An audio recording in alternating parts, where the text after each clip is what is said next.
guys, we're going to get back into science. I know we've done some reading. Where is your science journal? All science journals. I'm seeing about 3 people without their journals on their desks. Okay, good. And I see those prepared. Excellent. Okay.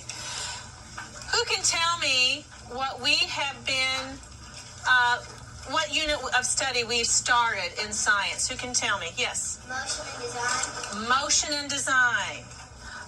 What is motion? What does that mean? Yes. It has like forces. It's force. What do you mean motion has force? Explain what you're talking about. It has pushing and pulling. Okay, that's a force. Okay. What does that have to do with motion? You're on the right track, buddy boy. Okay, yes. Good job, thank you. Motion is a change of position. Motion is a change of position. And to change a position, you need a what? And a what, Jackson? You need a force. A force. Good job. And what can cause that force? I know we've made some vehicles and we've made them move. What causes that force? Isaiah? Push and pull. A push or a pull, okay. How do we provide that push or pull that gets our vehicle going? Ramon? We can push it, and like I said, this the vehicle. We can push it and it start rolling, and that's a. So you can use your hand, your own force of your muscles. Good. How else can we get this to move? What's on your mind, Preston? Anything? No? Okay.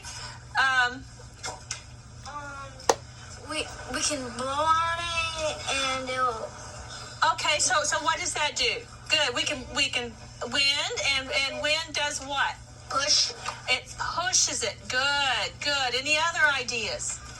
You can touch it with your hand and start pushing it forward. Okay. All right. You could kick it. Kick it. And what does that provide?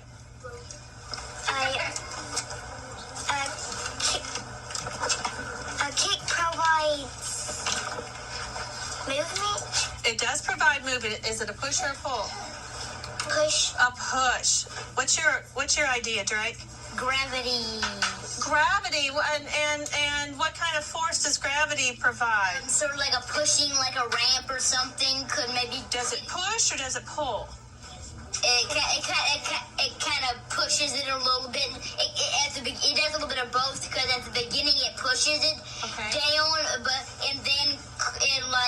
but then after it pushes it close to the end of the ramp, it'll start pulling it down. Okay, all right, good.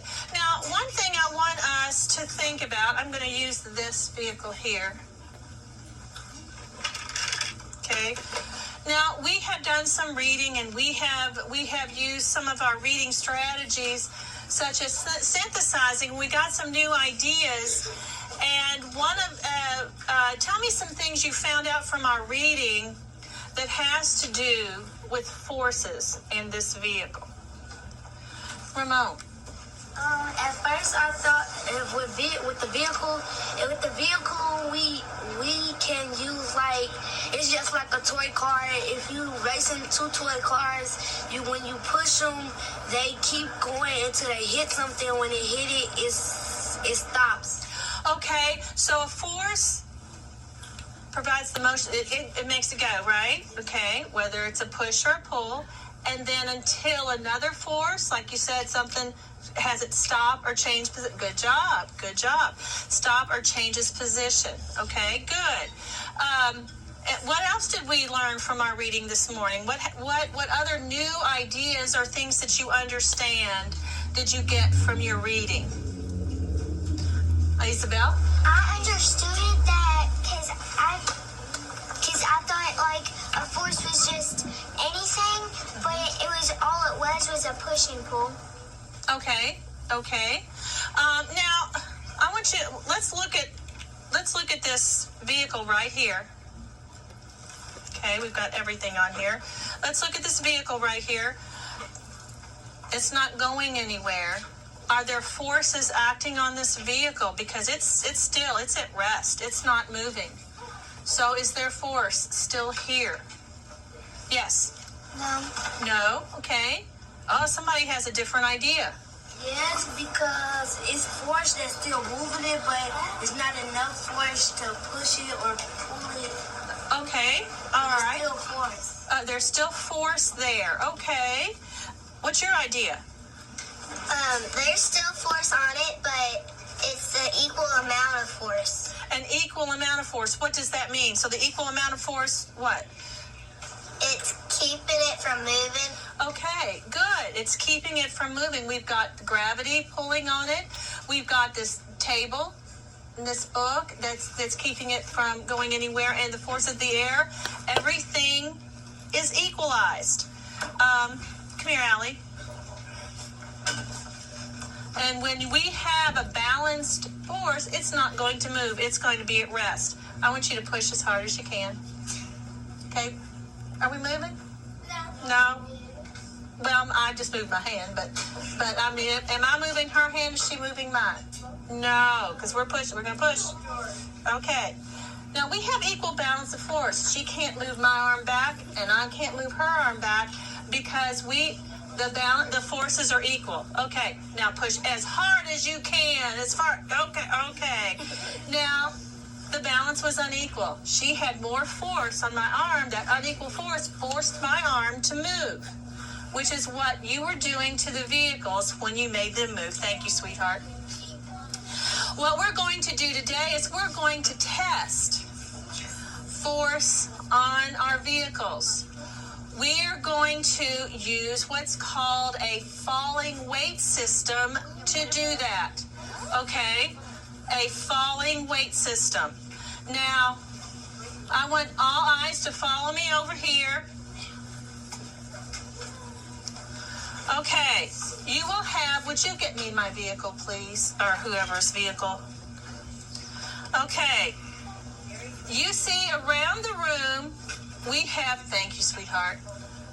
We have placed our buckets and vehicles and some other equipment around the room.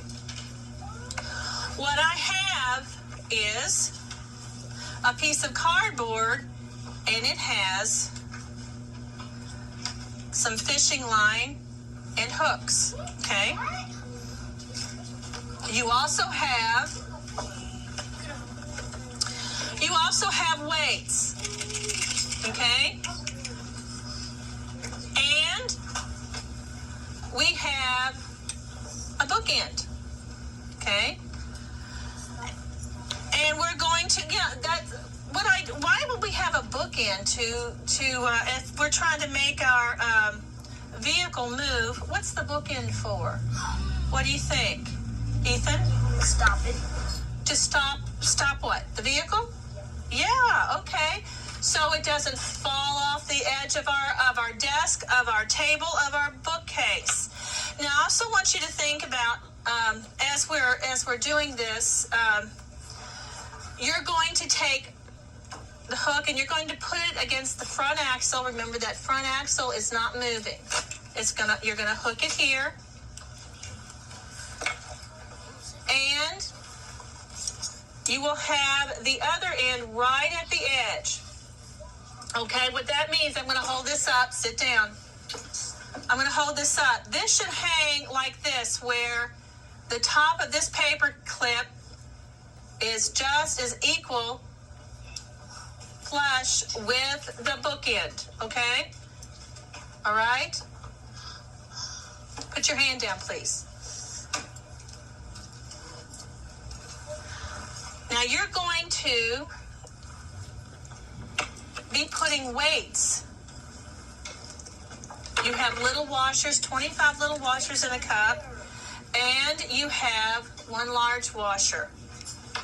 In a few minutes, we're going to be reading our instructions as a team, but I just kind of wanted to show you how this worked. Someone's going to be holding our vehicle, while another one is putting on a certain number of washers, okay? Someone will be holding this, holding the vehicle. You're going to place the washers on the hook, and then one of you is going to say go. You're going to let go, and you're going to see how far it travels. Okay? You're going, well, how do we know how far it travels? You will have also a tape measure, okay, in which you can travel a distance. You can use, make sure that you mark where the back tires are so that you know how far it goes. Put hands down, please, so that you know how far it goes. And then you're going to record in your journals, and I'll show you how to do this. You're going to record in your journals what you found. Then you're going to keep increasing the weights. I want you to think about it. If I have 4 small washers, Silva, and I put it on the hook, how is the effect of the motion on this vehicle going to be different than if I had 8 small washers? How's that going to be different, do you think? Or would it be different? Yes. It would be different because the weight